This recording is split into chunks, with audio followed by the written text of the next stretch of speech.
We live in an age of constant connection. Notifications, social media, calls, meetings, everything pulls us away from ourselves, as if inner silence was something to fear. In the middle of all this noise, one question feels more relevant than ever. Do we still know what it means to truly be alone?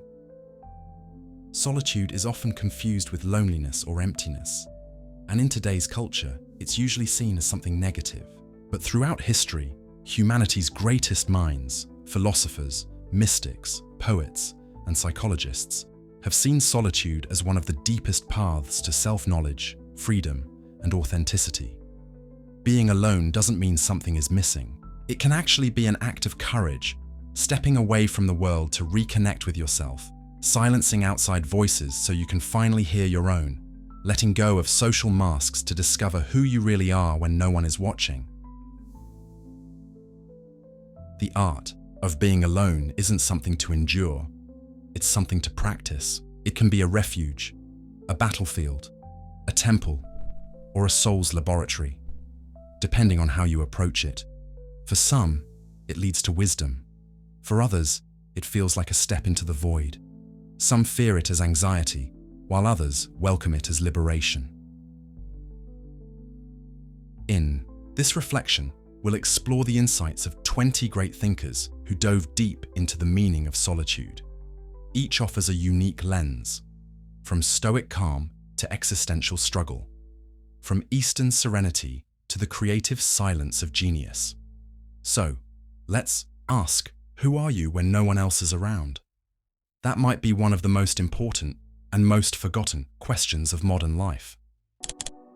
Solitude is the fate of all exceptional spirits. To Arthur Schopenhauer, solitude wasn't a flaw to be fixed. It was a natural result of having a deep mind.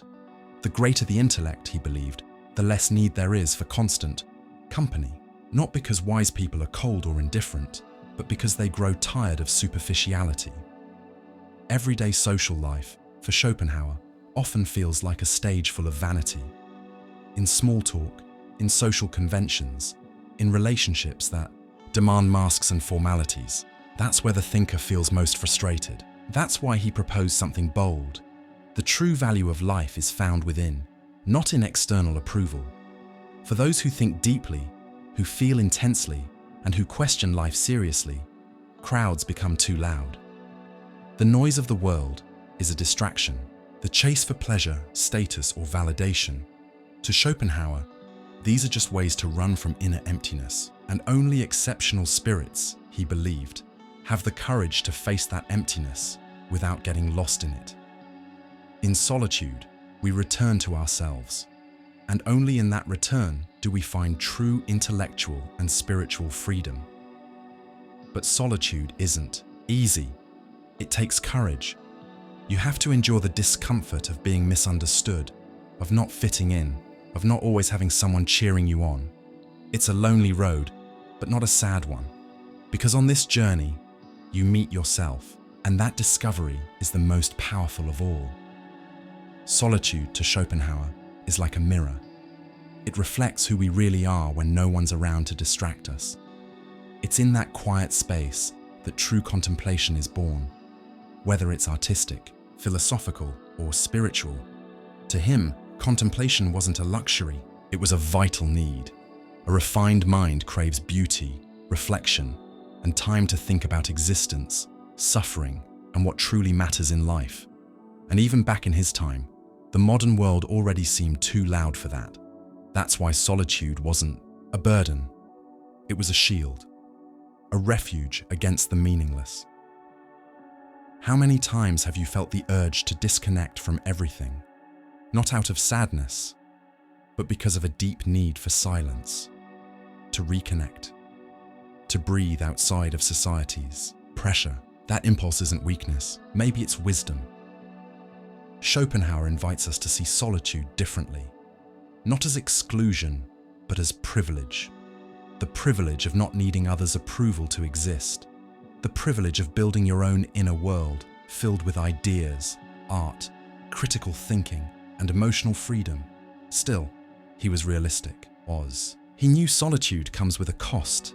It brings the pain of being misunderstood, of going against the grain, of seeming strange or even arrogant to those who live on the surface. But that price, he said, is what separates exceptional minds from the crowd. That's why he said, solitude is the fate. It's not an easy choice, nor a side path. It's something that happens to those who think too much, feel too deeply, and live too intensely on the inside. This view might seem harsh, but there's beauty in it too, because it frees us from the need to always be surrounded, to always look happy, to always be social. It gives us permission to say, yes, I need silence, and that's okay. Society often tries to convince us that being alone is a failure. Like our worth is measured by how many messages we get, how many friends we have online, or how many weekend plans we make. But Schopenhauer flips that idea. Only when you learn to be alone, truly alone, do you begin to feel whole. And there's something deeply freeing about that, because it teaches us not to depend on anything outside of ourselves, to find joy in knowledge, in art, in introspection, instead of in applause. A mind that sees beauty in silence is a rare and powerful mind. Schopenhauer also saw solitude as a path to overcoming suffering. He believed that pain is an inevitable part of life, and constantly running from it only makes it worse. Instead, the wise person learns to endure, to observe, and to grow from pain. And solitude is where that growth happens. Away from the noise of the world, we finally hear ourselves. Can you be at peace in your own company? It's not about never needing anyone or isolating out of bitterness. It's about building inner strength, a kind of strength that doesn't rise or fall with social trends. The ability to sit alone in your room, in silence, and still feel complete. That might be one of the greatest human achievements, and Schopenhauer knew it. What he offers us is a shift in perspective. To see solitude not as absence, but as presence, the deepest kind of presence, presence with yourself. So, do you relate to this view? Have you ever felt that the deeper you go within, the further you drift from the noise of the world? Share your thoughts in the comments. Let's create a space where silence can be celebrated too. And don't forget to subscribe to the channel. Happiness isn't found in crowds, but in inner peace. Epicurus is one of the most misunderstood philosophers in history. For centuries, people reduced his ideas to the pursuit of wild pleasure, almost like he promoted a life of excess. But the truth is, his philosophy is much more subtle, refined, and deeply rooted in balance. To Epicurus, real pleasure doesn't come from parties or luxury, but from the absence of disturbance. In Greek, this state is called ataraxia, a calm and peaceful state of mind where your spirit can rest, free from fear and overwhelming desires.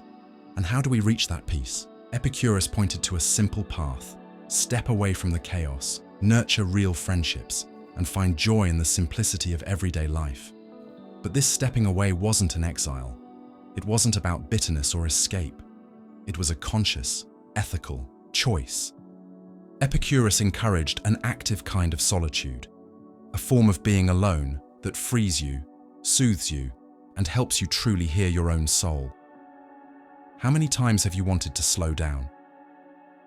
To disconnect from social pressure, unreachable standards, and the non-stop need to appear happy and successful? Maybe what you're really craving, even without realizing it, is exactly that: ataraxia. Epicurus understood something many still overlook. Our restless mind is the main source of our suffering. It's not life's events that hurt us.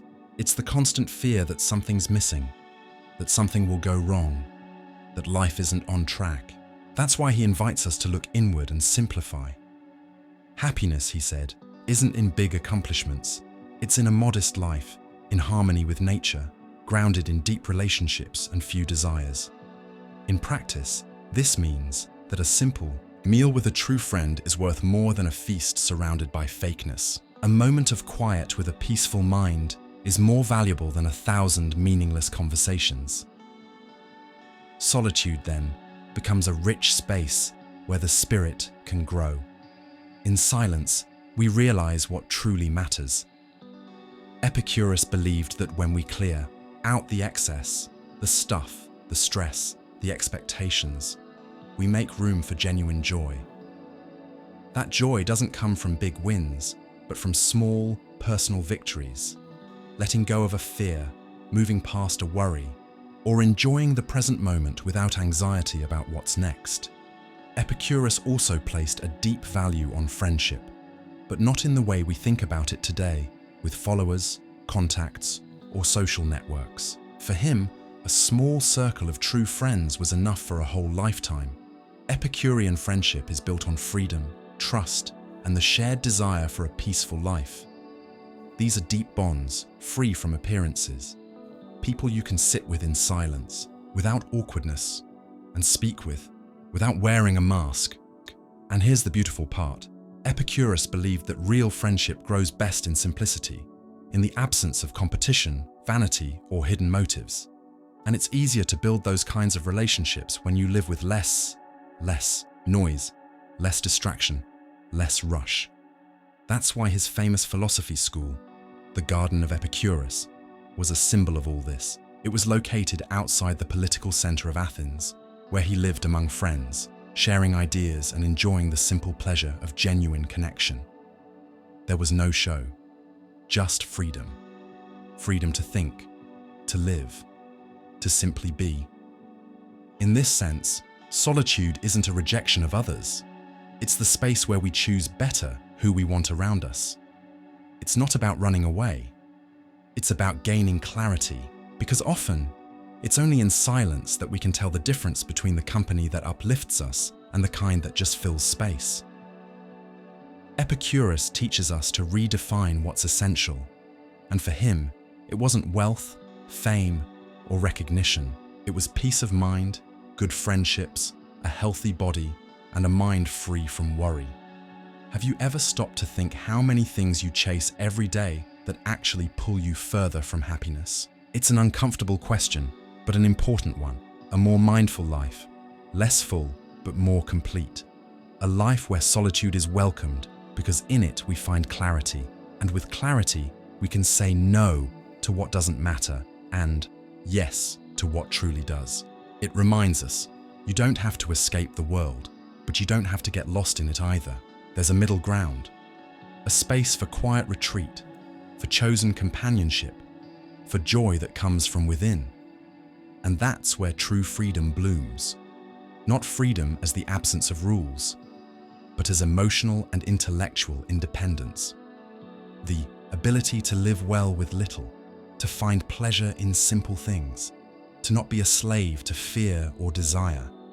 In the end, Epicurus gives us wisdom that's more relevant today than ever. You don't need more to be happy. You need less. Less noise, less pressure, less rush. And maybe, if you're going through a moment of solitude, you don't have to rush to fill it. Maybe that moment is trying to teach you something powerful. The art of being enough for yourself. The art of finding joy in your own company. The art of living with what's light, true, and quietly extraordinary.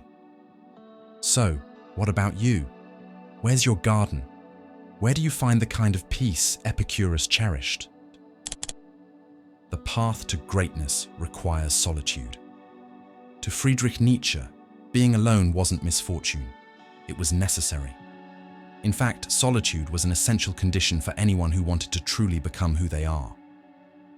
Nietzsche didn't believe in living an authentic life by following formulas or playing it safe. For him, human existence should be a creation, not a repetition.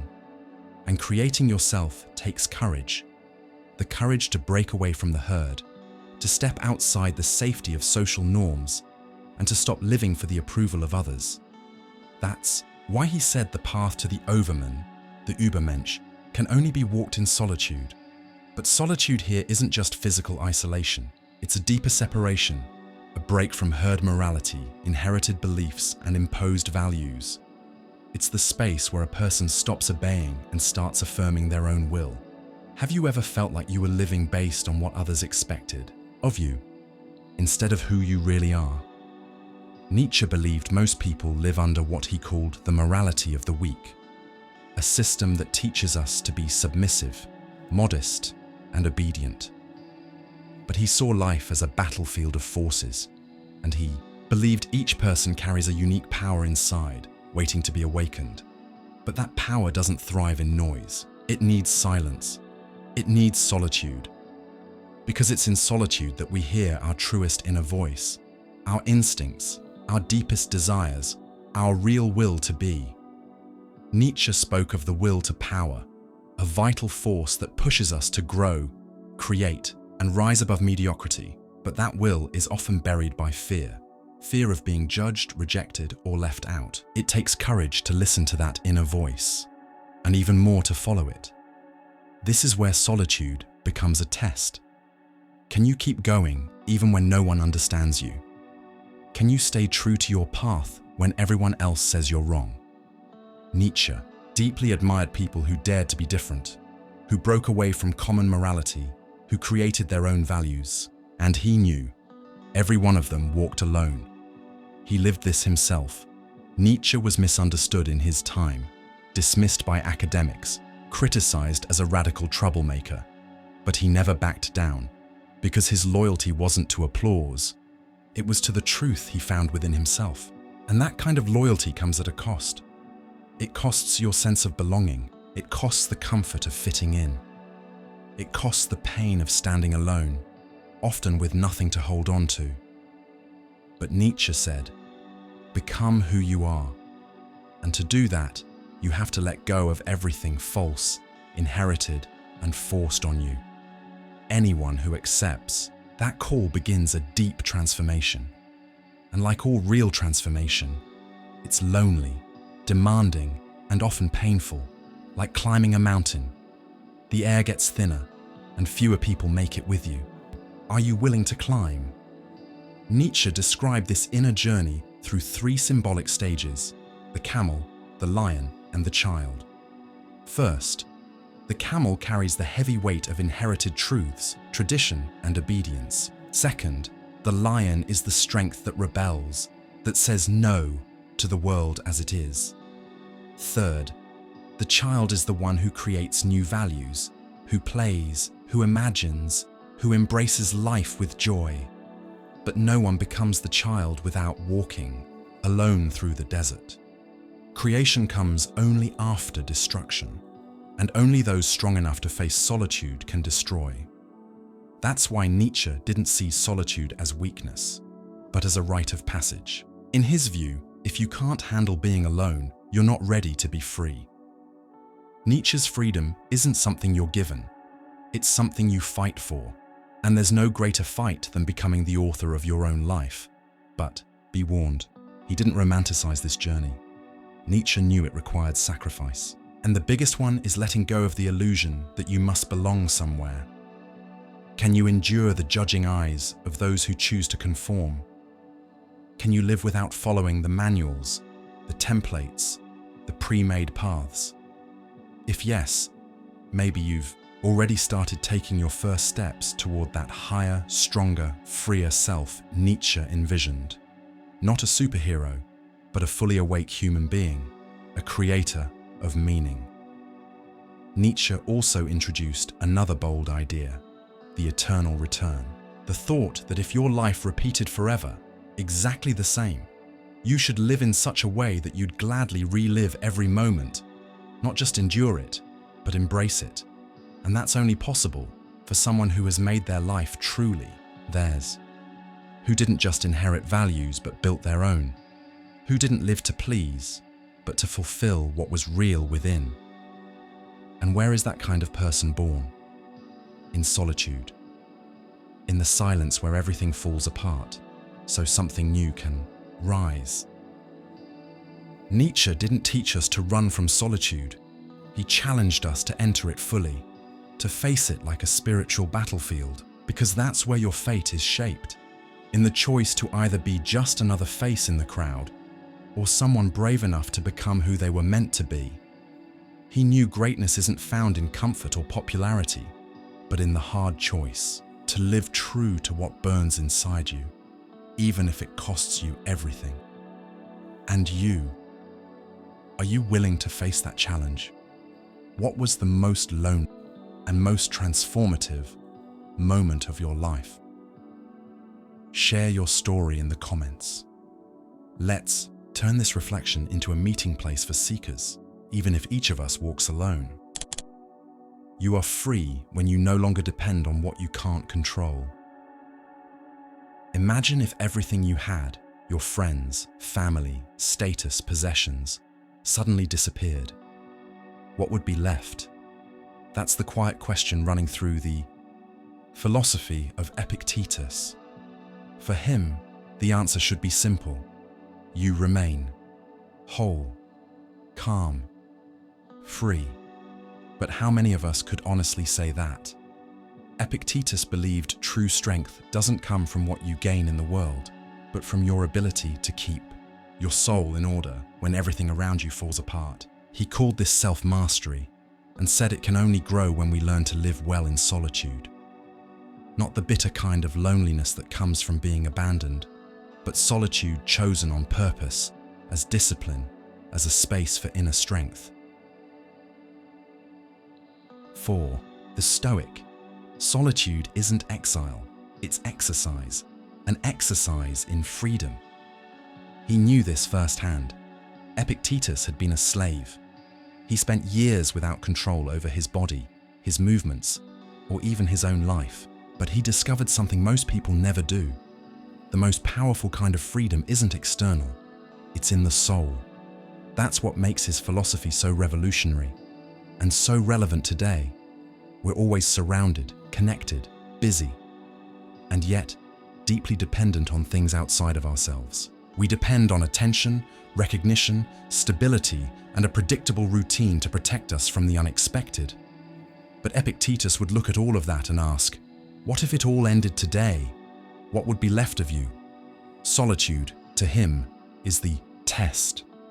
It reveals whether we're truly free or just distracted, whether we live with real autonomy or just go along with whatever life throws at us. So how do we build this inner freedom? How do we turn silence into strength and absence into self-reliance? Epictetus gives us a clear path. Separate what's in your control from what's not. That's the heart of Stoic philosophy. Our thoughts, judgments, desires, and actions, those are ours. Other people's opinions, external events, praise, criticism, those aren't. Tragedy happens, he said, when we confuse the two, when we try to control what's uncontrollable, when we give our peace away to things we don't own. That's why voluntary solitude matters so much in his thinking. It's the perfect setting to return to that inner center, without distractions, without roles to play, without outside expectations. All that's left is you, and who you really are. Epictetus would say it's in this space that courage, moderation, and wisdom are born, the core virtues of a good life. And those virtues don't need an audience. They don't need applause. They grow in the quiet strength of someone who chooses to be just, clear-headed, and at peace, even when no one is watching. Solitude then stops being something to escape. It becomes a space to inhabit, a place where your soul finds order, where your desires are cleaned up, where fear shrinks down to its real size. That doesn't mean the Stoic devalues human connection. On the contrary, Epictetus valued relationships built on reason, respect, and virtue, but he didn't depend on them to feel whole. He didn't cling out of fear. He didn't live as a prisoner to need. Epictetus offers a subtle but powerful revolution. You can love someone and still be free.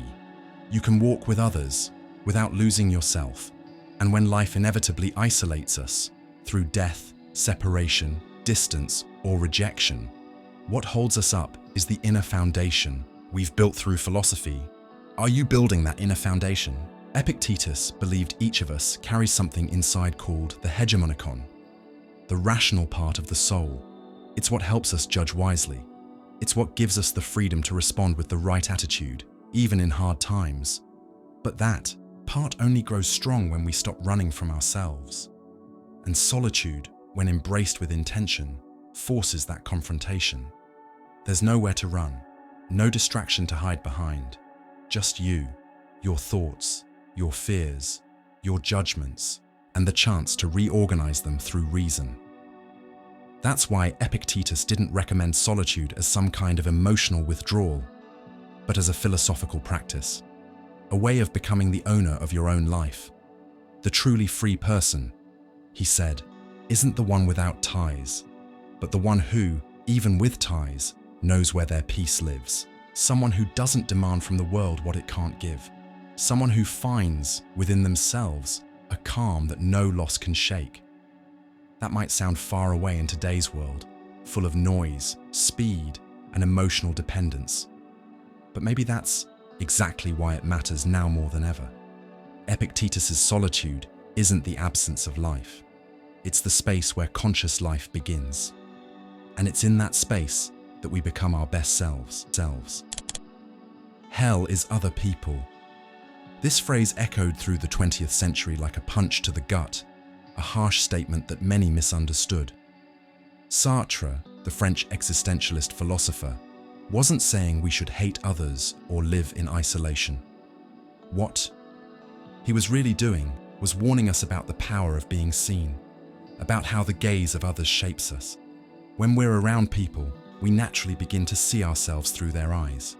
We feel watched, judged, labeled, and without realizing it, we start playing roles, as if our existence depended on external validation. To Sartre, that's a form of alienation. We stop being who we are and start becoming what others expect us to be. In that sense, others, or more precisely, the gaze of others, becomes a kind of symbolic prison, not because people directly harm us, but because they capture us. They turn us into objects. Have you ever felt like that? Like you were acting a certain way just to please or avoid judgment? Sartre said, "True freedom only comes when we break that dependence. When we stop existing as reflections of others and accept the risk of being fully ourselves, no matter what comes with that. But that journey requires something hard. Solitude. Not necessarily physical isolation, but an inner separation. A moment where we detach from the constant need for approval. A space of existential silence where we peel off the roles and face ourselves as we really are. And yes, that can feel terrifying. Sartre saw existence as an open field, with no guarantees. There's no pre-written essence. We're not born with a fixed purpose. We are, first and foremost, freedom. And that freedom, while beautiful, is also our burden. Because it means we must choose, constantly, and we are fully responsible for what we become. Solitude reveals that freedom in its rawest form. Without others to distract or define us, we're left alone with the terrifying power to invent ourselves. And creating yourself, it's not easy. It means realizing you have no excuses. You can't blame your parents, society, culture, or fate. You are the author of your life, and that truth stings. It's easier to follow a script, but Sartre urges us to break it. Break the roles, break the labels, break the idea that your identity needs to be confirmed by anyone. Can you do that? Have you ever had a moment where you felt completely yourself, unfiltered, unmasked, free of the need for approval? Share your story in the comments. Sartre believed we often fall into bad faith, mauvaise foi, a kind of self-deception, pretending we aren't free, convincing ourselves we're trapped by circumstances, avoiding the responsibility to choose. But he says we are not trapped. We can choose, even if it means saying no to what the world expects. And solitude, in this light, becomes a clean mirror. Without the distortion of others' opinions, we start to see our real possibilities. We begin to realize we don't have to live up to what we've been told we should be. Sartre also saw the other side of the coin, the desperate desire to be seen. He knew that even as the gaze of others can trap us, We still crave it. We want to be recognized, loved, understood. But if we're not careful, that need can enslave us, unless it's balanced by existential autonomy. Here's the paradox. We're social beings, but we only become authentic when we're able to stand alone. It's not about choosing between isolation and connection. It's about learning to fully exist, even when no one's watching. Could you be yourself, even if no one approved? That's the question Sartre leaves us with, and it's not an easy one. Many people live their whole lives without asking it. They fall into roles, masks, expectations, but deep down they feel empty, because what's lived only for others never truly satisfies.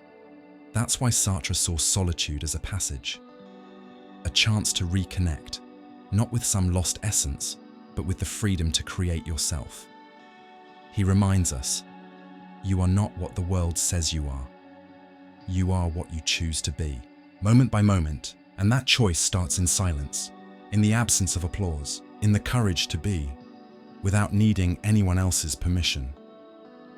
Sartre also talked about nothingness, not as something negative, but as the space where freedom is born. You are not something fixed. You are an open project, and it's in that emptiness, scary but full of potential, that something new can emerge. Solitude, then, is that fertile nothing. Not the absence of meaning, but the space where meaning can be created, where you, and only you, decide what life means. In the end, Sartre wasn't pushing us toward isolation. He was calling us to responsibility, the responsibility to be, even when no one's watching, even when authenticity costs you comfort, closeness, or social acceptance. Because only in that loyalty to yourself can you find a freedom that doesn't depend on others, and because of that can become truly loving, creative, and generous. When you no longer need others to be, that's when you're finally ready to truly connect, without masks, without neediness, without dependence. Human beings are beings toward death. There's a kind of solitude that no company can fix. It doesn't come from the absence of people, but from the strange presence of something we all carry, the awareness that one day we'll die. Martin. Heidegger, one of the most influential thinkers of the 20th century, invites us to face something we spend most of our lives avoiding, the certainty of death. And for him, it's only when we fully realize our mortality that we begin to truly be ourselves. Most people stay caught up in daily life, in tasks, distractions, responsibilities. But according to Heidegger, all of that pulls us away from our authentic existence. He called it the fall into the impersonal, the way we lose ourselves in what they say or expect. That's just how it's done. They expect this from me. You work to be successful. We live as if we're immortal, as if there's always more time, as if life were just a rough draft. But the truth is, death is certain, and it can come at any moment. When that truth really hits us, it sets us apart from ordinary ways of living. It makes us realize that every moment matters, that we are unique, finite, unrepeatable, and that realization can feel deeply lonely. Have you ever had a moment like that? A moment when you saw with painful clarity that everything you love, everything you have, even your own body, will one day be gone? Share in the comments. What did you think or do the first time you truly felt that truth? Heidegger wasn't trying to push us into despair. He was offering a wake-up call. He called it authentic being, when we stop living by how others live and start living with full awareness of our own mortality. Not to be sad, but to live more intensely, more presently, more real. And the path to that begins with solitude. Not the loneliness of being abandoned, but the solitude of stepping away from the surface of life to reconnect with what's essential. For Heidegger, human beings are projects, beings of possibility. That means you're never something fixed. You're always in the process of becoming. You're always in motion. But in the face of death, all possibilities close. Everything comes down to one thing: how you chose to live. The awareness of death isn't something meant for the end of life. It's a tool for right now, because only those who live with death in mind truly live. But that takes strength, because no one else can do it for you. No one can die in your place, and no one can live your life for you. That's the most radical form of solitude there is. And that's why Heidegger believed that facing death is what allows us to live more authentically, not for others, not for appearances, but for ourselves. This is where Heidegger's philosophy meets real life. When we realize we don't have unlimited time, our priorities shift, our relationships change, the way we show up in the world transforms. The solitude of facing our own death isn't a punishment, it's a revelation. It shows us that we alone are responsible for our lives, and at the same time, it brings clarity. No one is going to live for you, so live like you're the author of your story. Heidegger also warned us about the dangers of a life on autopilot. He said we lose ourselves in routine. We get caught up in the useful, the practical, the shoulds, and in the process, we forget to actually live.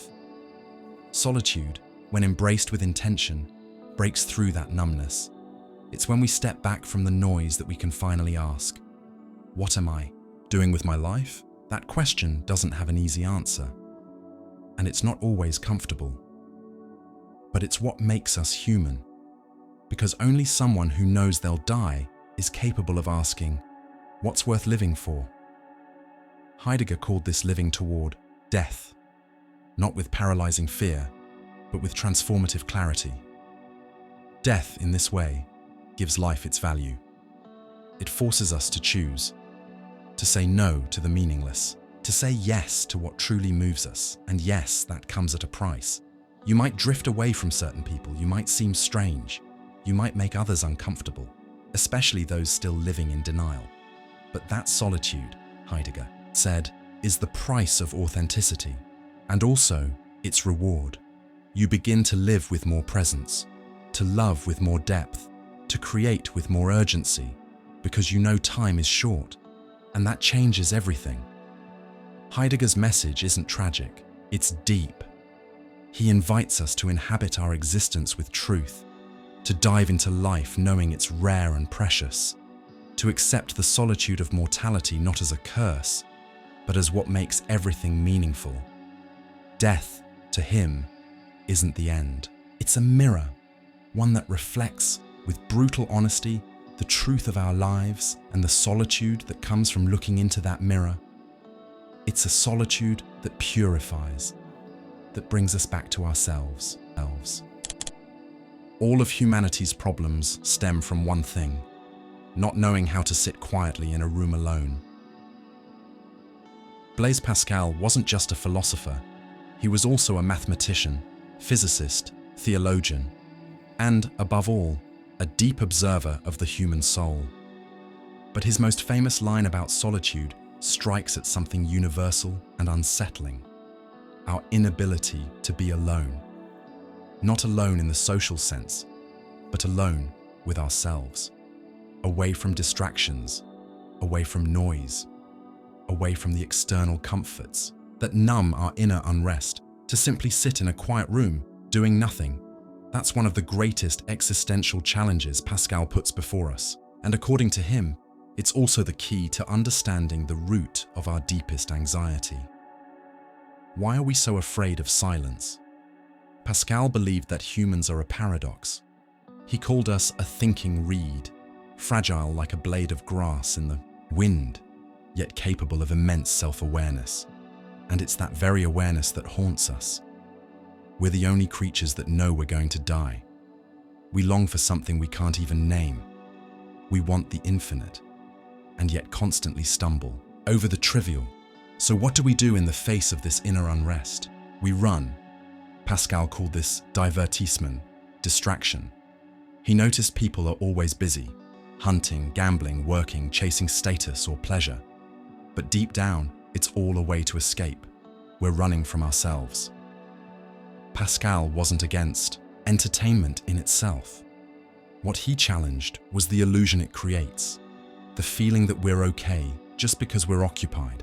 But the moment silence returns, so does everything we've been avoiding, and that return is what we fear most. Because in that silence, the question we never want to ask creeps in. Who am I when I'm doing nothing? That's radical. Solitude, the moment where no masks hold up.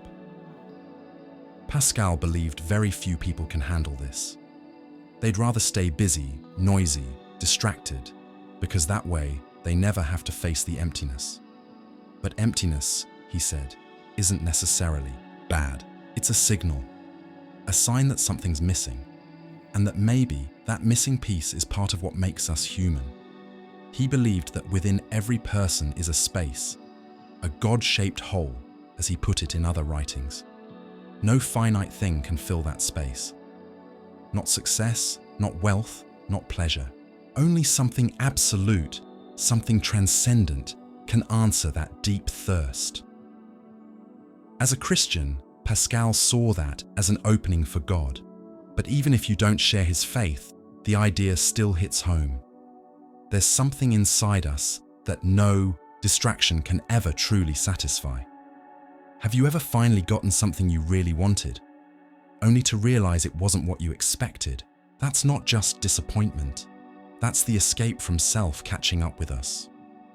When we avoid solitude, we avoid the moment when meaning might actually show up.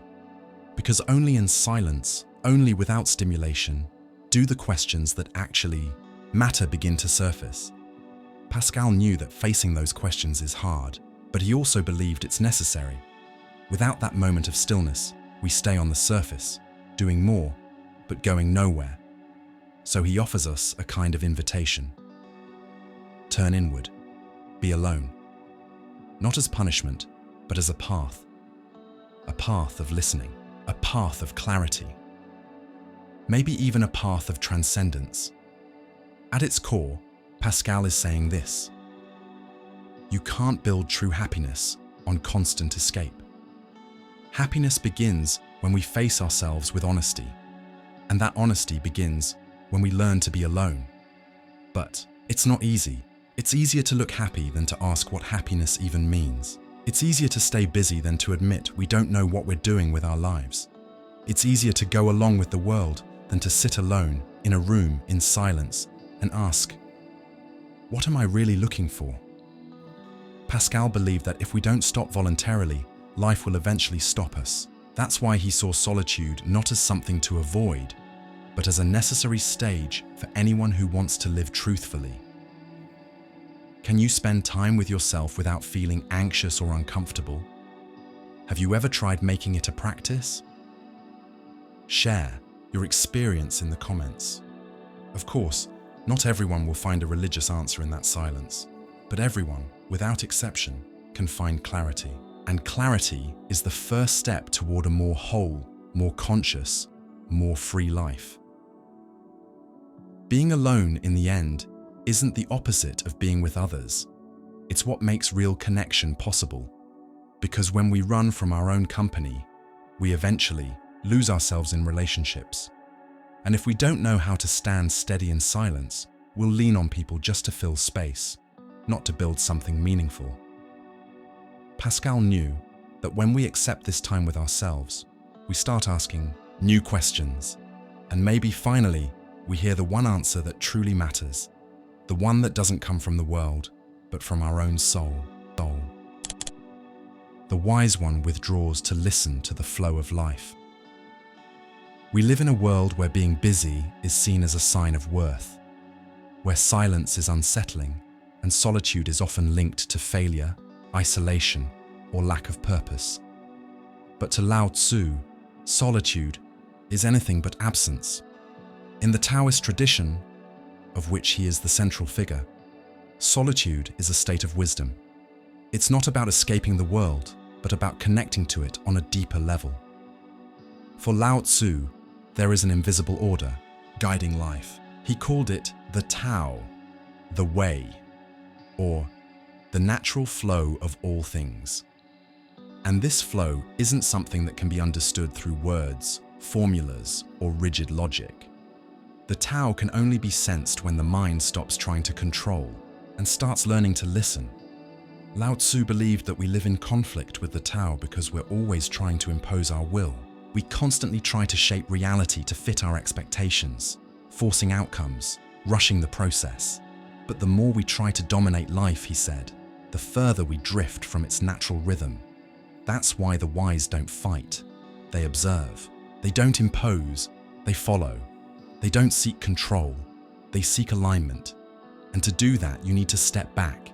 Step back from noise, from ego, from urgency, from the endless stream of desires that cloud our perception. It's in solitude that the spirit quiets enough to hear what the Tao is whispering. Lao Tzu didn't see solitude as isolation, but as inner harmony, a return to nature, not just the nature outside us, but the true nature within each of us. While the modern world ties value to visibility, Taoism says the opposite. What's most real is usually invisible. Water, which nourishes everything, is humble. The wind, which moves the world, is silent. And solitude, quiet, unseen, is just as essential. In the Tao Te Ching, Lao Tzu writes, "The Tao is like an empty vessel, used but never filled. Unfathomable, it is the source of all things." In Taoist thinking, emptiness isn't a lack, it's power, it's open space, possibility, the place where everything begins. In solitude, we become that vessel. We put aside the noise of ego, the pressure to compare, the demand to constantly perform, and we become receptive to life as it is, without filters, without resistance, and that's only possible because there's no one else around to distract us from ourselves. When we're truly alone, we can't pretend anymore. There's no one left to perform for. That's when we finally begin to feel the breath of existence. Taoism teaches that everything has its time. A flower doesn't bloom before its season. The moon doesn't rush its phases. The river doesn't flow against its current.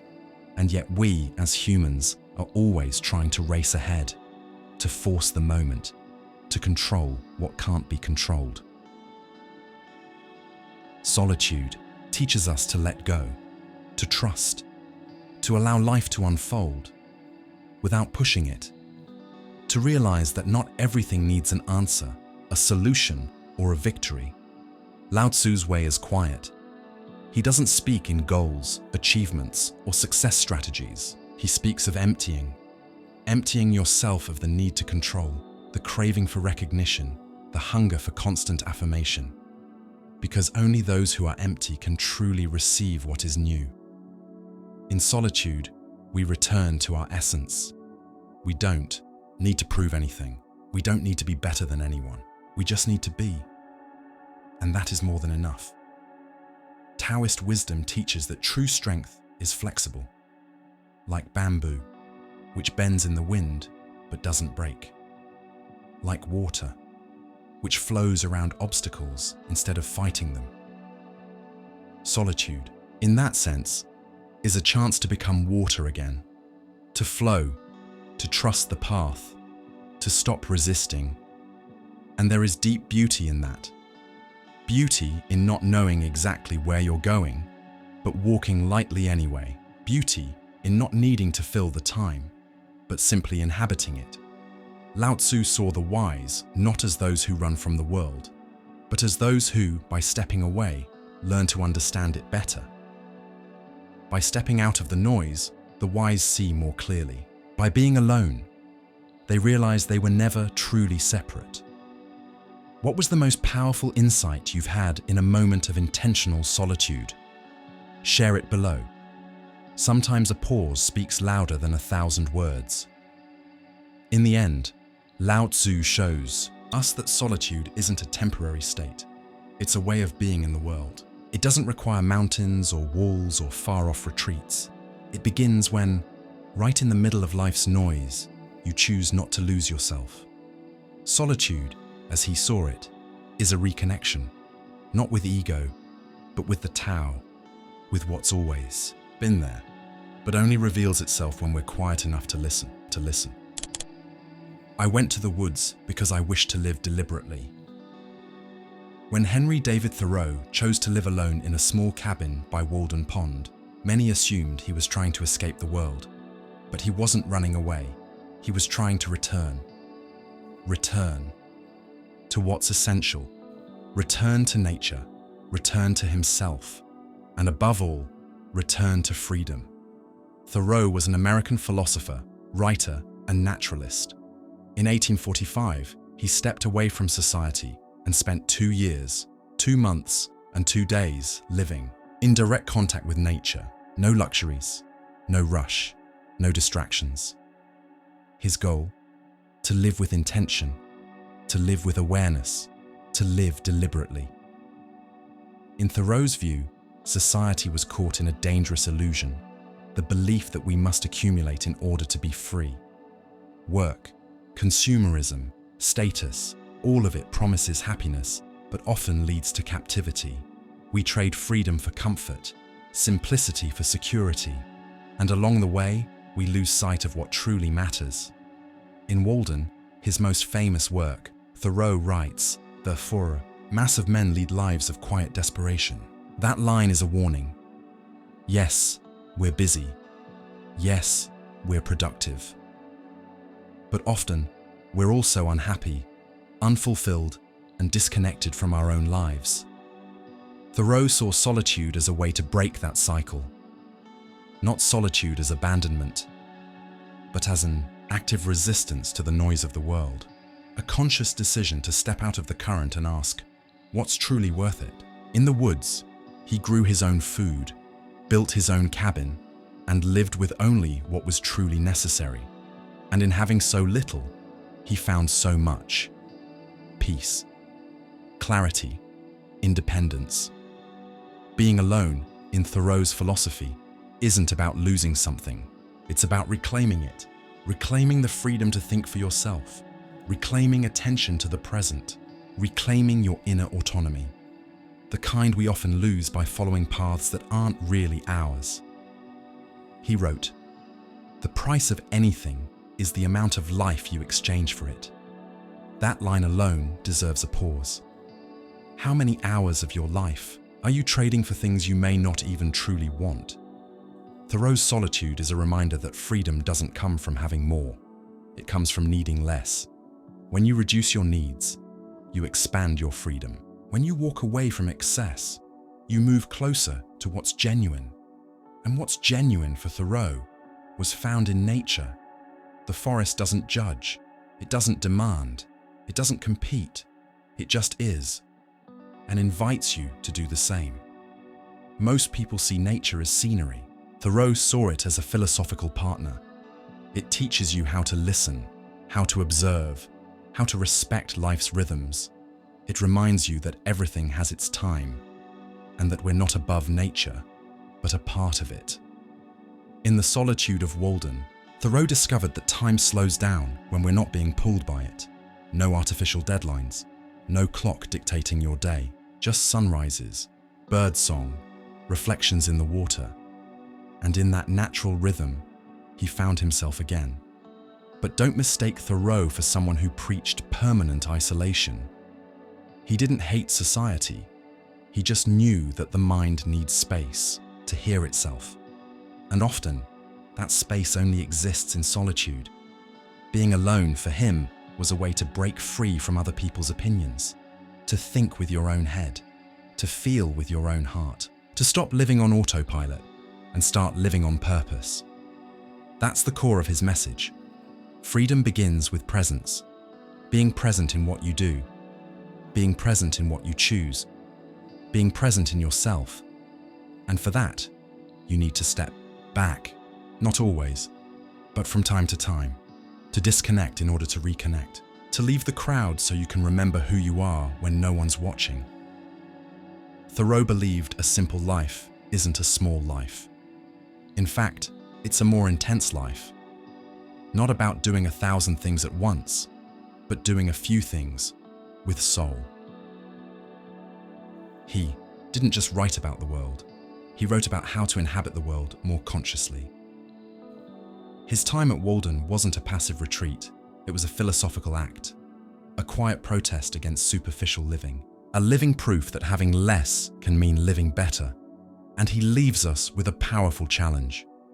What are you doing with your freedom? Is it really yours, or is it on loan from the system? Are you living a life you chose, or just one you inherited? These aren't easy questions, but Thoreau's Solitude shows us there's only one place where they can truly be heard. In silence, in the woods, or in your heart, in the cabin, or in your own room, in a pause. Do you feel like you need a Walden in your life? A time, a space, a moment to reconnect? If so, where would your Walden be? Share in the comments. Sometimes one moment of stillness speaks louder than a lifetime of noise. Withdraw into yourself. Reason lives there. Marcus Aurelius was a Roman emperor, a warrior, a ruler, a man at the very center of power. And yet, what he longed for wasn't outward glory, it was quiet. Amid wars, political chaos, and godlike responsibilities, he wrote not for others, but for himself. In his journals, later published as Meditations, he didn't give commands. He reflected on life, on time, on suffering, and above all, on the need to turn inward. He believed that even in the middle of a crowd, one can be alone, and that this inner solitude isn't an escape from the world, it's a fortress for the soul. Marcus Aurelius was a Stoic, and Stoics taught that we shouldn't depend on things we can't control, the opinions of others, the chaos of the world, the unpredictability of life. All of that lies outside our power. But there's one thing we can always control: how we respond. And that response, he said, can only be trained in one place, within. That's why, even as emperor, Marcus spoke like a monk. He wrote to himself as a man who needed a daily reminder. You don't control what happens, but you can control your mind. And to control the mind requires silence. It requires stillness. It requires solitude. In Stoic thinking, solitude is not absence, it's clarity. It's the space where we can finally tell the difference between what matters and what's just noise, between what is essential and what is temporary. And that space, Marcus said, is always available. He wrote, "Nowhere can man find a quieter or more untroubled retreat than in his own soul." While others sought temples, journeys, or conquests, he sought inner retreat, a silent refuge where he could remember what reason teaches and the world tries to make us forget. This kind of solitude isn't about geography, it's about consciousness. It doesn't matter if you're on a battlefield or a packed subway. What matters is whether you can return to yourself. For Marcus Aurelius, that return is the essence of freedom, because no one can take away your ability to think clearly. No one can forbid you from acting justly. No one can stop you from being faithful to your better self, even in silence. But that strength is built through practice, and practice begins in solitude, in the moment you shut out the noise of the world and finally hear what your reason has been trying to say. That process can be uncomfortable, because when we silence the world, we're left with our own inner conflicts, our fears, our contradictions, our vanity. That's why many run from solitude. They prefer distraction over reflection. But Marcus chose reflection, even with the weight of an empire on his shoulders. In Meditations, he reminds himself that fame, power, and pleasure, all of it is fleeting. All of it can be taken away. But virtue, integrity, calm, compassion, clarity, no one can take that from you. And those virtues, he said, grow only in silence. When you stop reacting, when you stop needing to be right, when you stop demanding, the world understand you and start understanding yourself. Stoic solitude is a practice of returning to the source, and that source is within. It's where the only judge that truly matters resides, your own conscience. Marcus Aurelius knew the world was unstable. Friends leave, power shifts, bodies break down, but a soul that knows itself, disciplines itself, and retreats inward, that soul stays steady. Being alone then becomes a privilege, a space to train virtue, cultivate spirit, and exercise the freedom of not needing others' approval or fearing their criticism. The true solitude, Marcus taught, wasn't about isolation, it was about presence. Presence with yourself. Presence with what is most rational, essential, and human. And the more we cultivate this inner state, the less we're shaken by the outer world. Not because we stop caring, but because we start acting with more focus, more calm, more clarity. Marcus Aurelius's philosophy doesn't require temples. It requires discipline, honesty, silence. Silence to hear reason. Silence to remember what matters. Silence to live with dignity, even when no one is watching. Have you practiced this kind of inner retreat? If so, what have you learned in the silence? Share your thoughts here. Your reflection might be exactly what someone else needs to read today. The superior man is modest in his speech, but exceeds in his actions. For Confucius, one of the great masters of Eastern wisdom, true solitude isn't about being physically alone. It's about choosing to stay true to your values, even when everyone else has strayed. It's ethical solitude. The kind that arises when you walk the right path, even if it means walking alone. Confucius didn't see life as a stage for individualism, quite the opposite. His philosophy focused on the greater good, on harmony among people, and on cultivating justice and integrity in relationships. But he also knew that living with virtue doesn't always bring people closer. In fact, sometimes it sets you apart. In Confucian thought, there's a central figure, the superior man, Yunzi. He is someone who lives according to principles, morality, respect, sincerity, humility. But this path requires inner strength, because often it won't be recognized. In fact, the more the world bends to convenience, lies, and selfish interests, the lonelier the righteous person can feel. And that's where Confucius's philosophy shines.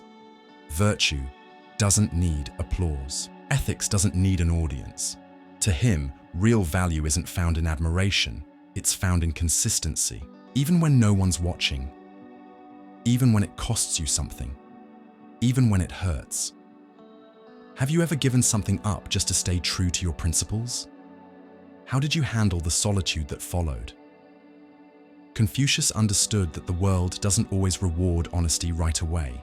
That's why he taught the wise to develop moral resilience, a kind of quiet strength, a calm trust in one's own soul, even during unfair or difficult times. He said, "The superior man remains calm and steady, even in adversity." That calm comes from alignment, from living in harmony between what you say and what you do. And for Confucius, that alignment is worth far more than any social status. To him, solitude is not a punishment. It's the natural result of living ethically. In a distracted world, the average person is driven by public opinion, short-term gains, and appearances. But the superior man is guided by principles, and so he often takes the road less traveled, quieter, lonelier, but far more meaningful. Confucius didn't idealize society, but he believed in its potential for improvement, and that improvement starts with the individual. Every person who chooses virtue, even alone, influences the world around them. For him, ethics isn't just a personal choice. It's the seed of order in the world. But like any seed, it takes time. And while it grows in silence, it may seem invisible. That's why Confucius emphasized the importance of moral discipline. To be honest, even without recognition. To be fair, even when everyone stays silent. To be truthful, even when everyone else is pretending. He also said, "Do not be concerned that others don't understand you. Be concerned that you don't understand yourself. That quote is a key. Often, the deepest loneliness doesn't come from a lack of people. It comes from being disconnected from your own values. To live out of alignment with your own principles is its own kind of solitude. Confucius believed that real peace doesn't depend on the outside world. It comes from inner integrity, from the quiet effort of becoming someone dependable, worthy, consistent, and that takes moments of reflection, moments of silence, moments of moral grounding.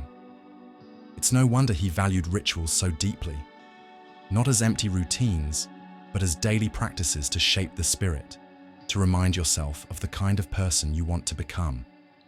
In the Confucian view, being alone is not weakness, it's maturity, because the ethical person is often misunderstood. But he doesn't live for approval.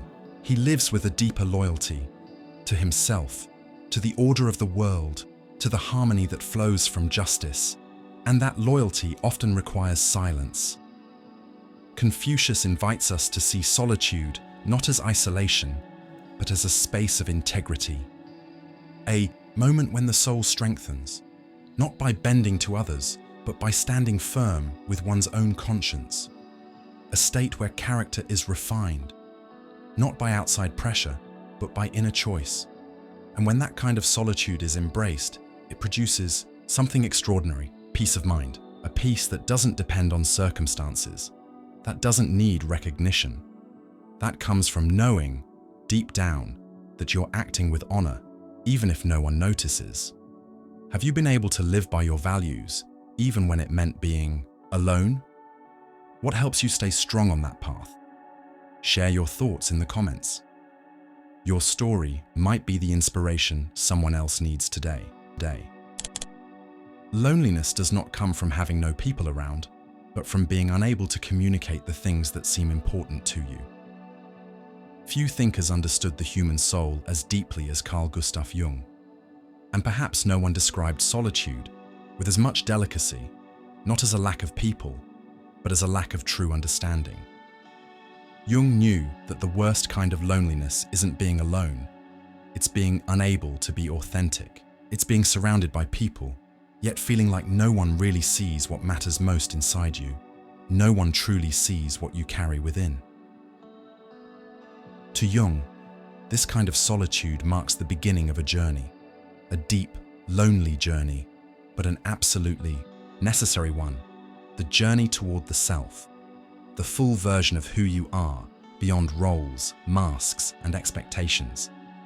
This journey requires stepping back, not always physically, but symbolically, from everything external, from social norms, public images, and the voices telling you what's right, beautiful, or successful. Jung called this process individuation, a path where we stop being who the world wants us to be and start becoming who we truly are. But this process doesn't happen on the surface. It demands a dive. And to dive, you need silence. You need solitude. It's in that silence that we start hearing the voices of the unconscious, the symbols, the dreams, the inner images we carry, often without realizing it. Jung said the unconscious holds powerful forces, our shadows, our archetypes, our traumas, our potentials. But to meet them, you need courage, because facing the unconscious isn't always pretty. It forces us to confront everything we've been hiding, even from ourselves. In this context, solitude becomes a kind of symbolic womb, a space for inner growth, a time of transformation. It's like the dark night of the soul, painful, silent, necessary. Jung spoke often about the shadow, the hidden, repressed, unaccepted parts of ourselves. And he knew, as long as we avoid solitude, we avoid facing that shadow. We keep projecting it onto others. We judge, criticize, blame, but never look within. It's solitude that pushes us to finally face what we've been projecting, to acknowledge our wounds, to integrate the forgotten parts of ourselves. And that is the true meeting with the self, not a perfect image, but a whole human being. Someone who accepts their light and their darkness. What part of yourself have you been avoiding? What part of your story needs to be embraced for you to feel whole? Jung also believed the modern world fears solitude, because solitude breaks the narcissism. It breaks the distractions. It breaks the social mask. And without those crutches, what's left? What's left is emptiness, silence. But it's in that space that transformation begins. He said, individuation requires a symbolic separation from the collective, not as rejection of others, but as an act of responsibility, because only someone who knows themselves can truly contribute to the world. When we're lost in other people's desires, we become nobody. We're just reflections. And living as a reflection is a deep form of alienation. Solitude, then, is a way back. A call to listen to the soul. An invitation to step off the stage and into your inner sanctuary. But Jung also knew this process can be dangerous if you're unprepared. Facing the unconscious without guidance can lead to confusion, chaos, even collapse. That's why he valued therapeutic listening, symbolism, ritual, and art as bridges to the unconscious. The solitude Jung spoke of isn't a black hole, it's a passage, and it must be walked with sensitivity, patience, and honesty. He also wrote about inner guides, the archetype of the wise old man and the great mother, symbols within us that support us through the dark. Even in our deepest solitude, something inside us knows the way. Something within holds us up. But to hear that ancestral wisdom, we need stillness, quiet, space. And that's what solitude offers. In the end, Jung teaches us that solitude is a stage, not a destination. It's a rite of passage. It prepares us for a new kind of presence. One that's more mature, more centered, more true. After crossing through solitude, you don't return the same. You return more whole, more authentic, more free. Because now you know who you are, where you've been, and where you're going. And you? Do you feel like you're on that path of individuation? Have you experienced a solitude that reconnected you to your true self? Share your journey. It might be the mirror someone else needs right now. Act only according to that maxim whereby you can at the same time will that it should become a universal law. For Immanuel Kant, living morally means following reason, not desires, not personal gain, not even the opinions of the majority. And those who choose to live by reason often walk alone, not out of arrogance, and not because they dislike people, but because true ethics is an act of autonomy. And autonomy, by definition, requires independence from the crowd. It takes courage to do what's right, even when no one else is doing it. For Kant, freedom isn't doing whatever you want, it's doing what's right, by choice. It means being guided by reason, not by impulse. And that reason points to what he called the categorical imperative, a kind of universal moral compass. This compass doesn't depend on external approval. It doesn't shift with trends. It doesn't bend to convenience.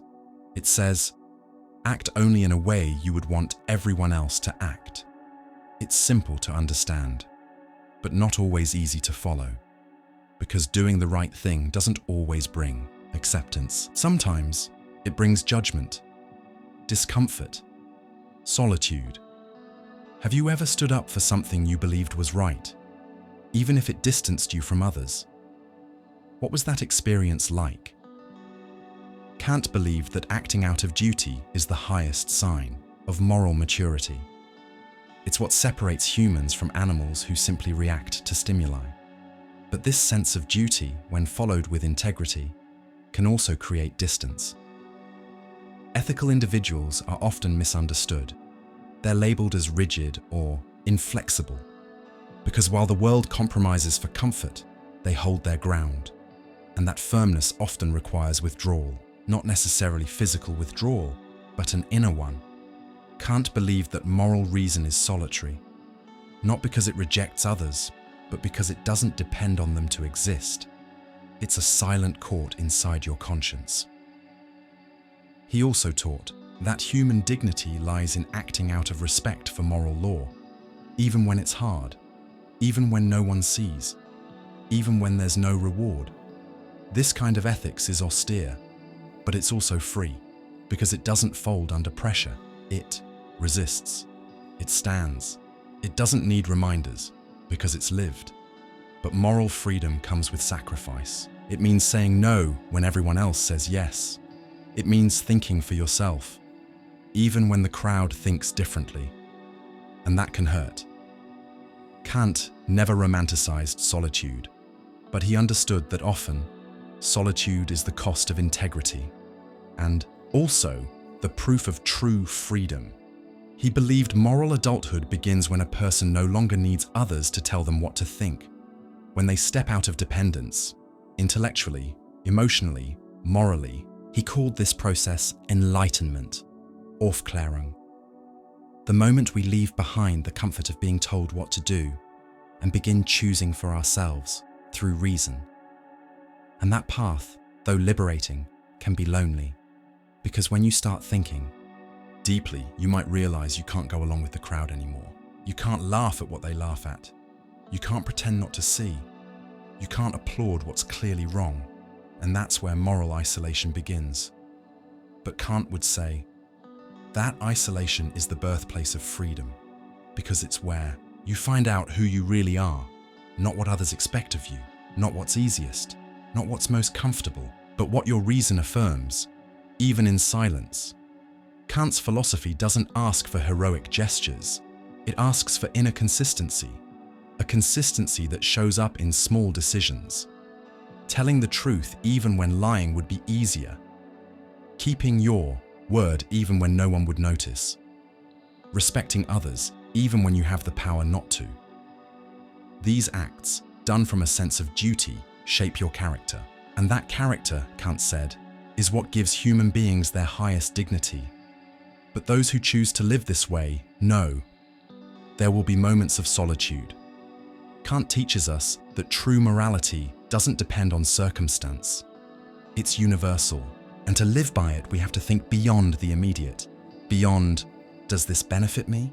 Or is this convenient? That's why ethical people are often alone, because they refuse to bargain with what should never be for sale. And that isolation, it's not punishment, it's a sign of clarity. A sign that your soul has found a steady anchor, practical, reason. And you? Are you willing to follow your conscience, even if it leads you into solitude?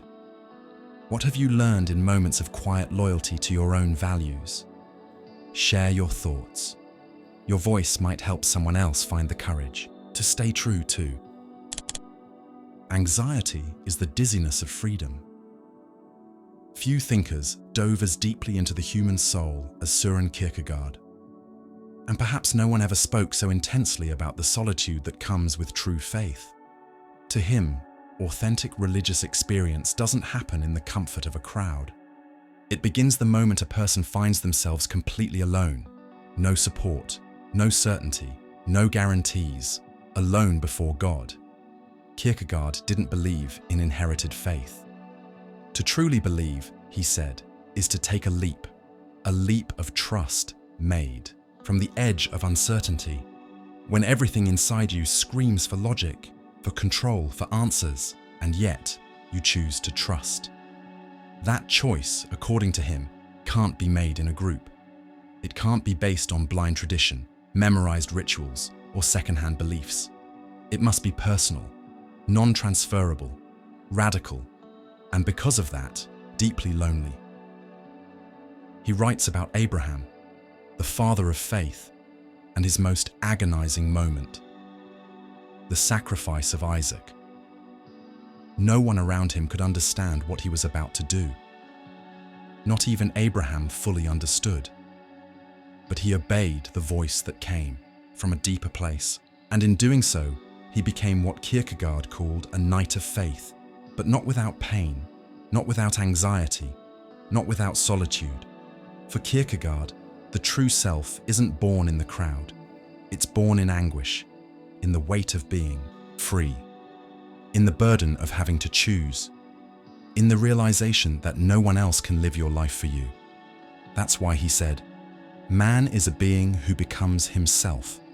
But to become who you are, you have to let go of ready-made certainties.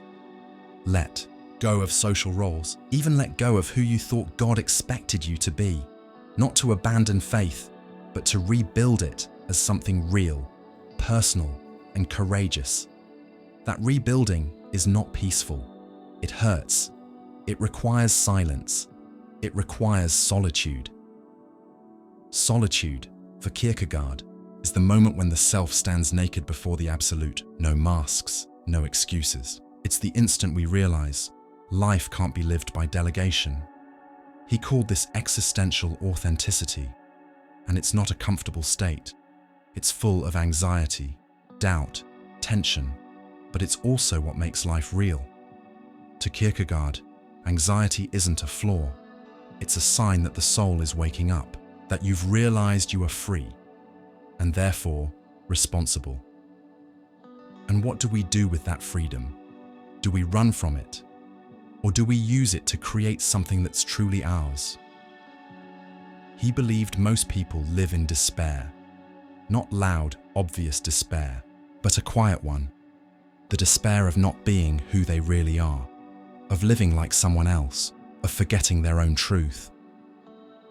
Solitude is the moment when that truth knocks at the door, and most people step back, but those who answer begin a journey of spiritual maturity. Kierkegaard didn't believe in easy faith. To him, a faith that hasn't gone through doubt isn't really faith. It's just habit. The true believer is the one who chooses to walk, even without all the answers. Who chooses to trust, even while afraid. Who chooses to love, even while alone. That's why he valued silence so much, because only in silence can you hear what comes from within, the voice of your own being. He wrote, "Most people immerse themselves in the noise of existence to avoid hearing the call of the eternal. So solitude, then, isn't a punishment. It's a gift. A space where the soul can finally be honest, where faith stops being a system and becomes a personal leap." In the end, Kierkegaard shows us that solitude is not the absence of God. It's the space where God reveals himself, not as an idea or a doctrine, but as a living presence, felt in your skin, in your doubt, in your surrender. Authentic life requires courage to be alone, courage to face the void, courage to walk without guarantees. But it's on that path that the self blooms, not as a role you play, but as a full, trembling, real existence. And you? Have you ever gone through this kind of existential solitude? What did it teach you about faith, freedom, and being true to yourself? Share your story. It might be the light someone else needs while walking through their own silence. I think, therefore I am. Most people look for certainty in the outside world, in science, in tradition, in the opinions of others. But René Descartes took the opposite path. He stepped back. He withdrew. And he chose to doubt everything. For him, doubt wasn't a sign of weakness. It was an act of courage, a deliberate solitude meant to help him find a solid foundation for knowledge. And it was in that silence, away from the noise of the world, that he began his philosophical revolution. Descartes didn't doubt because he was lost. He doubted because he wanted clarity. He wanted to know what, if anything, could be truly trusted. So he put everything on hold: the senses, experience, popular opinion, inherited beliefs, even math, at least for a moment. And then he asked the most radical question: what if everything I think I know is wrong? This kind of total doubt isn't something you do in public. It's not a debate. It's not a performance. It's a solitary exercise in deep reflection. It requires silence. It requires courage. It requires being alone. And in that state, Descartes found the one thing he couldn't doubt. I think, therefore I am. Cogito, ergo sum. Even if everything around me is an illusion, even if I'm being deceived by something greater, the fact that I'm doubting proves that I exist.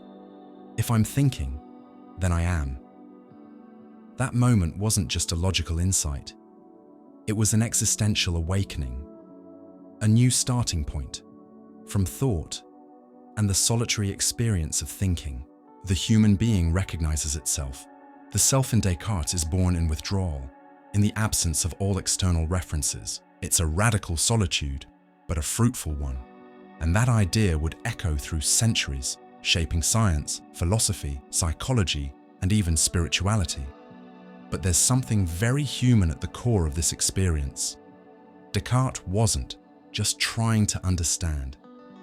He was trying to trust in something that couldn't be shaken, and to find that, he had to be alone. Cartesian doubt is not the same as cynical doubt. It doesn't paralyze, it purifies. It strips away illusions, weak assumptions, automatic beliefs, and it invites us to rebuild. But now on solid ground, that process of tearing down to rebuild requires isolation. Not social isolation, but intellectual and existential retreat. Descartes understood that the world is full of opinions, but not all of them deserve trust. And that's why only those who learn to doubt can truly learn to think. Interestingly, Discourse on the Method is written in a personal, almost intimate tone. Descartes shares his own process of doubt. He shows his uncertainties. He places himself as a seeker, not a preacher. And that's powerful, because it reminds us that philosophical thinking begins with humility, with the willingness to sit quietly with the questions, even when you don't yet have the answers. And that solitude, far from being a burden, becomes a bridge between ignorance and knowledge, between belief and understanding, between repetition and reflection. But it's a bridge that must be crossed alone. In the end, Descartes teaches us that thinking isn't a luxury, it's a necessity, and that necessity requires space. And that space is called solitude. It's not a permanent state, but it's a necessary stage. The thinker must step back to see clearly, must grow quiet to hear what truly matters. And that lesson feels even more urgent today. We live surrounded by noise, by ready-made truths, by instant answers. But how many of those truths would survive honest doubt? How many of those opinions could stand in the silence? Descartes reminds us, to be free, we must be critical. And criticism begins in the solitude of thought, in that space where no one is influencing you, where you and your reason finally meet, maybe for the first time. I think, therefore I am. That's not just a phrase. It's a call to pause, to question, to rebuild, and to remember. Even when everything around you feels uncertain, your thoughts are proof that you're alive. The greatest thing in the world is to know how to belong to yourself. Michel de Montaigne wasn't a philosopher of systems. He wasn't trying to build rigid theories or declare universal truths. His focus was on everyday life, on habits, feelings, inner conflicts. And it was in that messy, intimate space that he discovered one of life's greatest treasures: friendship with yourself. For Montaigne, there can be no real wisdom without this kind of friendship, and it can only be born in one place: solitude. But not the kind of solitude that comes from being abandoned or excluded, not the loneliness of sadness.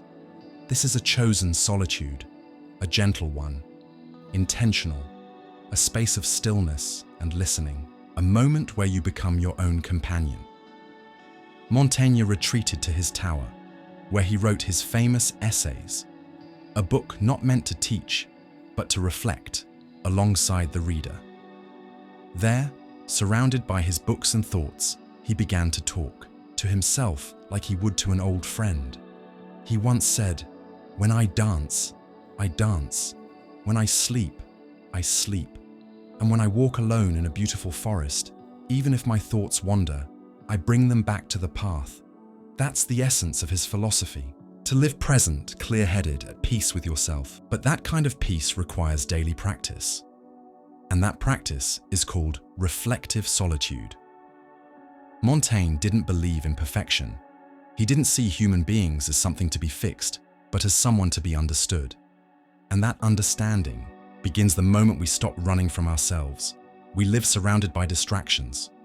But Montaigne invites us to do the opposite, to turn inward, to be alone, not because we lack company, but because we long for truth, to sit quietly and ask, what do I really think? What do I really feel? What do I actually want? This kind of solitude is fertile. It's where thoughts settle. It's where the soul breathes. It's where you begin to build a real relationship of trust with yourself. Montaigne shows us that solitude doesn't have to be dramatic. It can be light, even pleasant. Like a friendly conversation with someone who knows you well. A moment to sit with yourself, without rush. No masks, no performance, no pressure to be anyone else. But getting to that place takes intimacy with your own mind. And today, that's rare. We're surrounded by stimulation, but many of us know very little about what's actually happening inside us. We may have thousands of followers, and yet no real relationship with ourselves. Montaigne saw this centuries ago, and his advice was simple. Withdraw, not from the world, but from everything that keeps you from being whole. In his tower, he read, he wrote, but most importantly, he thought. He thought about fear, vanity, love, death, friendship. And he discovered that to understand others, you first have to understand yourself. The solitude he suggests isn't the end of social life. It's the preparation for it. Because you can only be truly present with others if you are first at home with yourself. Montaigne also gave us something precious. The idea that acceptance is part of wisdom. To know yourself doesn't mean to fix yourself. It means to welcome yourself. And those who welcome themselves don't feel lonely in solitude. They feel at home. They feel accompanied by a version of themselves they can sit with honestly and freely. He wrote, "The man who is not at ease with his own company is truly poorly accompanied. It may sound harsh, but it's actually freeing." It reminds us to stop searching outside for what's missing inside. It reminds us that the first relationship we should nurture is the one we have with ourselves. That kind of friendship doesn't grow overnight. It's a practice built on silence, listening, kindness, on the little pauses that help us reconnect with what matters most. And maybe that's one of the biggest challenges of our time, knowing how to pause, how to be alone without feeling lost, how to sit with yourself the way you would with someone you love. So how's your relationship with your own silence? Do you feel at peace when you're alone? Montaigne teaches us not to run from daily life, but to live it more consciously, to turn solitude into fertile ground for insight, to replace the noise of comparison with an inner dialogue, to realize that the most important victory isn't to conquer the world, it's to not lose yourself. Montaigne's tower wasn't a prison, it was a symbol of reflection, of honesty, of inward exploration. And you don't need a tower, you just need a little time, a quiet corner, a willingness to turn inward with courage and curiosity. The absurd is born from the confrontation between the human need and the silent indifference of the world. Most of us grow up believing that life has a purpose, that there's a plan, a meaning, a reason why. But at some point, and Camus knew this moment well, that belief crumbles. We look at the world and realize it doesn't answer back. It offers no explanations, no guarantees, only existence in its rawest form. To be born, to live, to die. It was in this confrontation with the absurd that Albert Camus found his philosophy. A philosophy that begins in solitude, but doesn't end in despair. To Camus, the absurd isn't something to defeat. It's something to recognize. There's no use pretending life has some grand, absolute meaning. The universe is silent. Existence is finite. and suffering is inevitable. But that's exactly where freedom begins. Because if life doesn't come with meaning, then we're the ones who must create it. And that act of creation, that choice to keep going, is what Camus called revolt. Revolt isn't about shouting at the world. It's about continuing to live despite its silence. It's refusing to give in to nihilism, to apathy, to despair. It's choosing to live with intensity, even knowing it all ends. Camus wasn't religious. He didn't believe in future redemption or salvation after death. To him, this life is all we have. The only real time is now, and it's in the now that we must resist, with awareness, dignity, and beauty.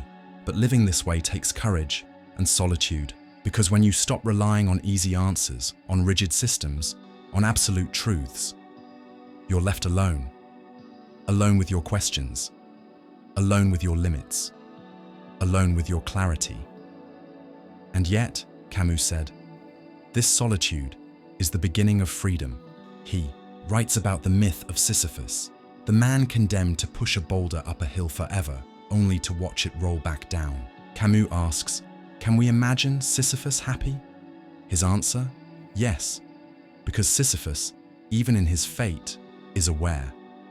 And that awareness is what makes him free. He knows life is absurd, and still he pushes. That's the solitary revolt Camus proposes. To live fully, even without given meaning. To love, even knowing love is temporary. To create, even knowing everything dissolves. Camus believed this revolt wasn't nihilistic. It was affirming. A quiet declaration of loyalty to life.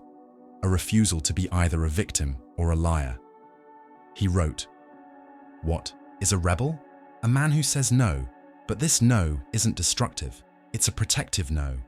A no that defends human dignity, that preserves the value of experience, that honors existence for its own sake, with no expectations of reward." This stance demands a special kind of solitude, one that isn't sad, but clear.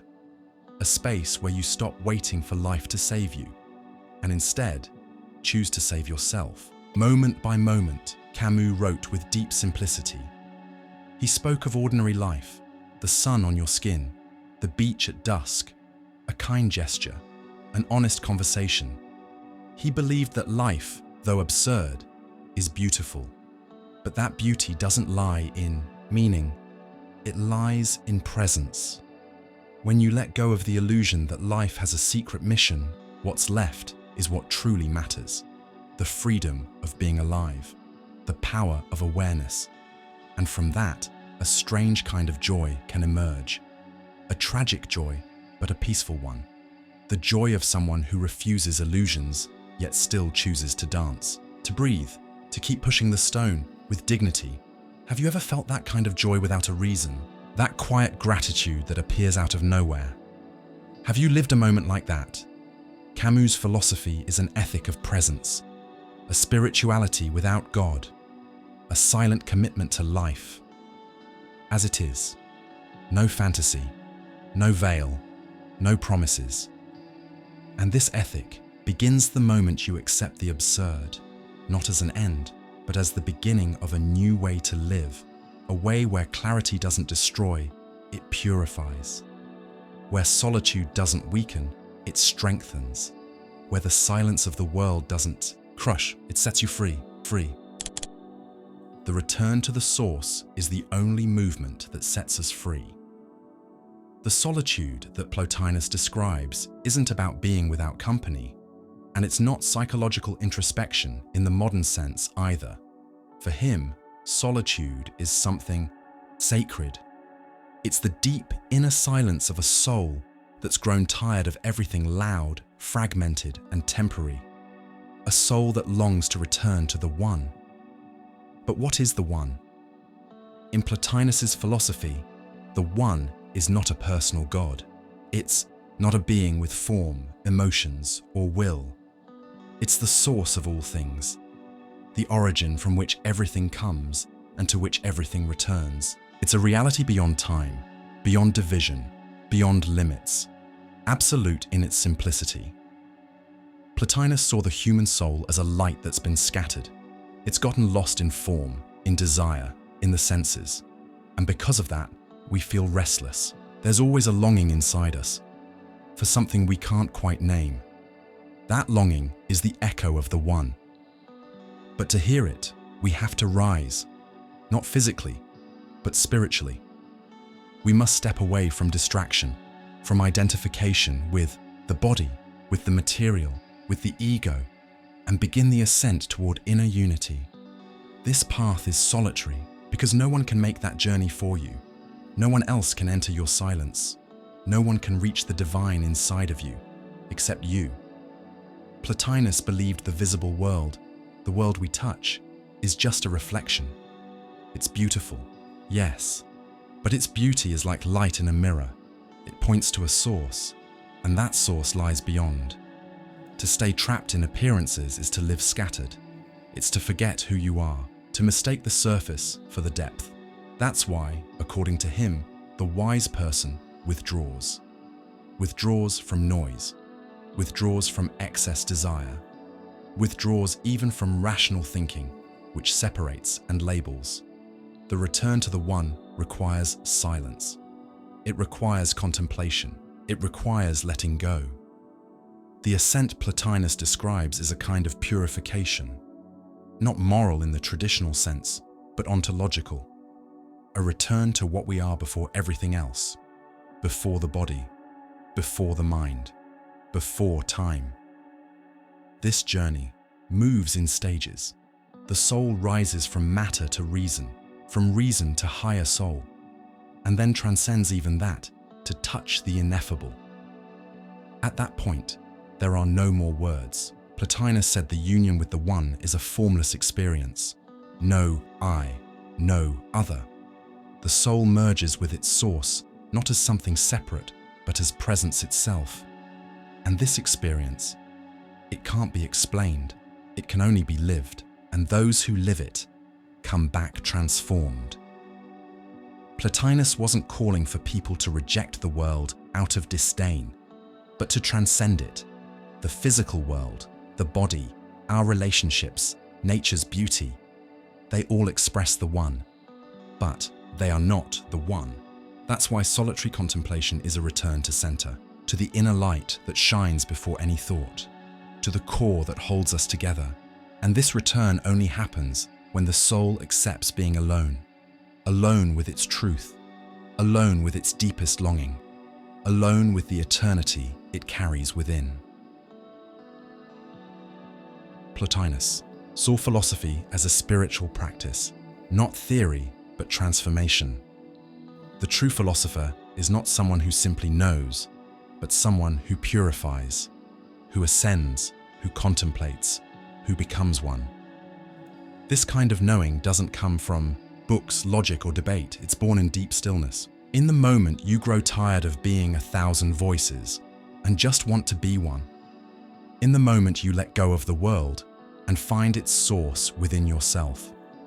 This solitude is sacred because it's the only kind that leads to fullness. Not the absence of everything, but the presence of the One. Have you ever felt that the overload of things, people, and ideas around you was pulling you away from what's most simple, most pure, most true?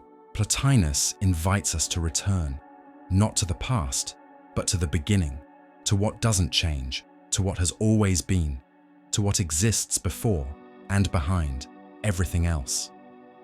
That return is silent. It is solitary, but it is the greatest movement a soul can make. I am everything to myself, and I do everything for my own pleasure. When most philosophers talk about solitude, they connect it to wisdom, contemplation, or transcendence. But for Max Stirner, solitude is something else entirely. It's a declaration. It's not a path to God, the One, or even to community. It's the space where the individual says, I don't belong to anything, and nothing belongs to me. Stirner was a 19th century German philosopher, and his most famous work, The Ego and Its Own, is a fierce rejection of every form of symbolic control, the state, Morality, religion, humanism, even the very ideas of truth and duty. Stirner starts with a bold claim. Every system, even the most liberating ones, ends up trying to trap the individual. Society tells you what's right. Religion tells you who to be. Politics tells you what to fight for. Morality tells you what you're allowed to feel. And in the middle of all this, where's the you? Where is the real human being, with desires, impulses, contradictions? Stirner sees the self as unique and incomparable, something that can't be reduced to concepts, rules, or collectives. And this self can only fully exist when it is alone, when it stops living by external rules and starts living for itself. To Stirner, solitude is the moment when you tear off every label. It's when you look at everything you've been taught and ask, does this serve me? Not, is this right? Not, is this acceptable? Not, is this allowed? But, is this mine? Stirner's proposal is radical. He's not trying to fix society. He's not interested in reform. He's not here to teach anyone how to be good. He wants to destroy whatever chains the self so that the I can be born, and that birth happens in the solitude of free thought, in the rejection of inherited truths, in the refusal of imposed duties. This solitude is uncomfortable because it leaves you with no guarantees, no rules, no saviors. But in that emptiness, something new is born. The wild freedom of the self. Stirner doesn't want you to sacrifice for ideals. He doesn't believe in utopias. He says that as long as we serve anything above ourselves, whether it's the state, the church, morality, or even humanity, we will never be free. Because true freedom isn't about fighting for a collective dream. It's about owning your life, being the master of yourself. And that kind of mastery only happens in the solitude of radical self-awareness. It's when you stop explaining, stop apologizing, stop adjusting, and simply live as you are. This philosophy is uncomfortable. It challenges even the most well-meaning ideals. But Stirner wasn't trying to be comfortable. He was trying to be honest. He believed that even the noblest causes, justice, equality, solidarity, could become new prisons, not because they're bad, but because they stop being chosen freely and become moral obligations. Stirner makes a subversive suggestion. Live for your own pleasure. Not in a shallow way, but in a way that means ownership. Do what makes sense to you. Think with your own mind. Feel with your own skin. Desire with your own body. And accept that that's enough. This is the solitude that frees you. When you no longer need permission to exist. When your identity no longer depends on approval. But it comes with a cost. The cost of leaving behind the safety of rules, the comfort of community, the warmth of ideology. Stirner doesn't sugarcoat it. He knows that being truly free can be lonely, but he also knows it's better to be alone with your truth than surrounded by illusions. So ask yourself, what are you still holding on to just because someone told you it was right? What would you let go of if you weren't afraid of being judged? In Stirner's philosophy, the self is sovereign, not to dominate others, but to avoid being dominated. Solitude becomes the space where the self meets itself. No masks, no roles, no shoulds. It's where you realize the only legitimate authority over you is you. That's Stirner's unique one. Not someone who rules others, but someone who is no longer a servant, not even to the prettiest ideas. And, in the end, he doesn't offer an easy path. He offers a brutal invitation to freedom. Be who you are and own the consequences. Freedom doesn't mean being free from passions, but understanding and mastering them. To many people, solitude feels like sadness. It's forced silence, emptiness. But for Baruch Spinoza, solitude can be the most fertile space of the soul. The place where mental freedom is born and where the serene joy of the intellect begins to shine. Spinoza wasn't a philosopher of lament. He didn't write from pain, but from clarity. And clarity, he believed, only blossoms in those who learn to observe the world, not with despair, but with understanding. He saw reality as a single unified whole, one infinite substance he called God or nature, Deus sive natura. To him, everything that exists is an expression of this one eternal substance. You, me, the universe, our thoughts, our bodies, all are manifestations of the same deeper order.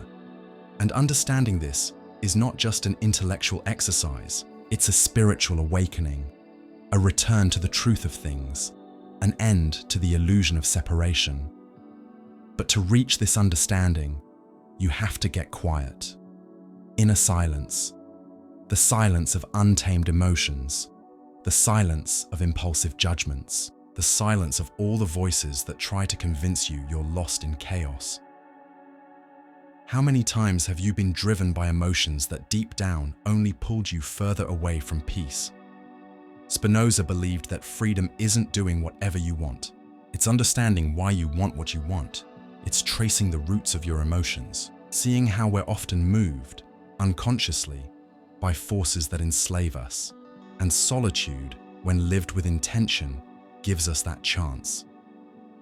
When you're alone, your emotions rise to the surface, without the noise of others, expectations, or social pressure. You can start to see them clearly, and slowly you can free yourself from them, not by repressing them, but by understanding them. That's Spinoza's vision, to transform pain into wisdom, to turn raw emotion into intellectual clarity, and through that, to reach a higher form of joy. He called this joy beatitudo, a kind of happiness that doesn't rely on anything external, a peace born from a mind that understands, from a spirit that sees the order in reality without rebellion, illusion, or fear. This joy needs no crowd, no applause, no status. It blossoms in silence. Spinoza wasn't a hermit. He didn't run from the world, but he knew that to live well in the world, you must first understand yourself, and self-understanding takes quiet. It takes analysis. It takes quality time with your own mind. That's why he valued solitude, not as a rejection of people, but as the foundation for spiritual autonomy. A free mind, he said, is one that acts from its own essence, not from fear, not from blind hope, but from insight. Spinoza's ethics is, above all, an education of the emotions. He shows us that our feelings are part of nature. They're not to be denied, but to be understood, so they don't rule over us. And that understanding doesn't come in chaos. It comes through quiet contemplation, when you sit with what you feel and what the world presents, without panic, without hurry, without judgment. In that state, the soul aligns itself with eternity. It sees that everything is part of a larger order, even pain, even loss, even struggle. This doesn't make life easier, but it makes the spirit stronger, calmer, freer. Spinoza shows us that solitude can be a kind of grace, because it's in solitude that the mind pauses to reflect instead of just reacting. It's where we discover we are not random islands floating in chaos. We are expressions of reality itself, moving toward freedom. And that freedom, for him, is a kind of joy. Not the fleeting kind, but the quiet joy of someone who understands and accepts, who sees clearly, who no longer runs from themselves. If this video touched you in any way, helped you see things differently, or simply gave you a moment of inner silence, leave a like. It really helps us reach more people. Subscribe to the channel so you don't miss the next episode of this philosophical journey. Every week, a new deep reflection is waiting for you here.